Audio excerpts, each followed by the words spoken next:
Hello.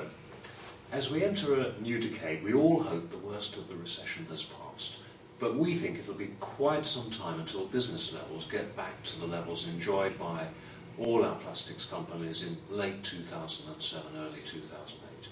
The BPF this month is surveying all our member companies to find out how they are faring in the recession and how they see business conditions in 2010.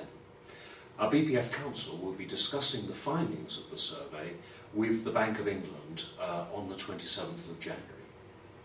A huge shadow over the UK economy is the £187 billion government public sector borrowing, which requires every man, woman and child this year to pay £500 just to pay the interest on that huge sum of money.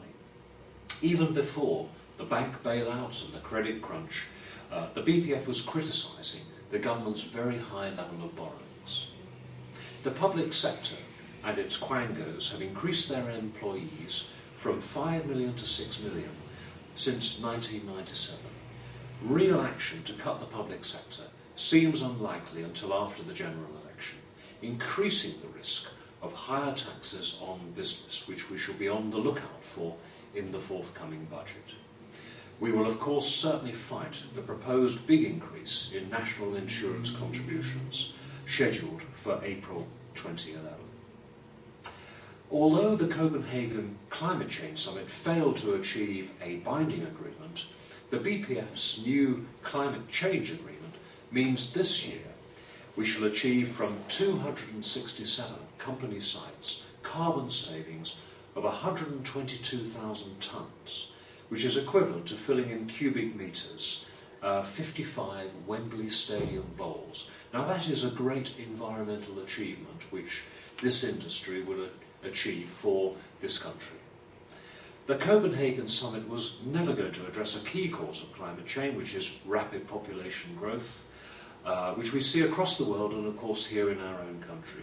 Although worrying, there are opportunities for plastics in construction of more homes, utilities, pipework and water storage, food and drink packaging, and of course agriculture as well.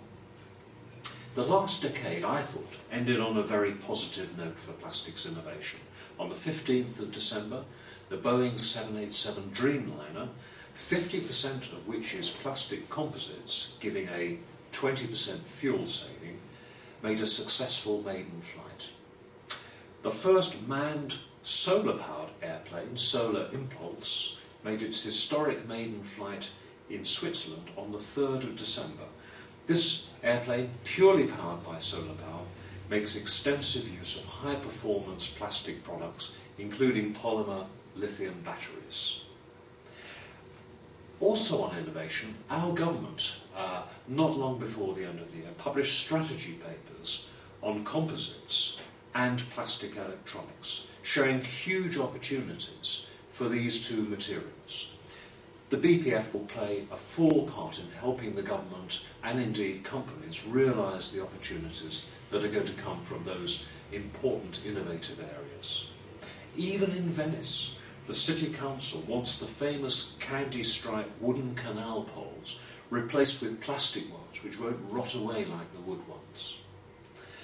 I hope we're entering a decade where UK plastics manufacturing is valued and encouraged by government, and plastics are recognised rightly as making a huge contribution to our daily lives, providing solutions to arresting climate change.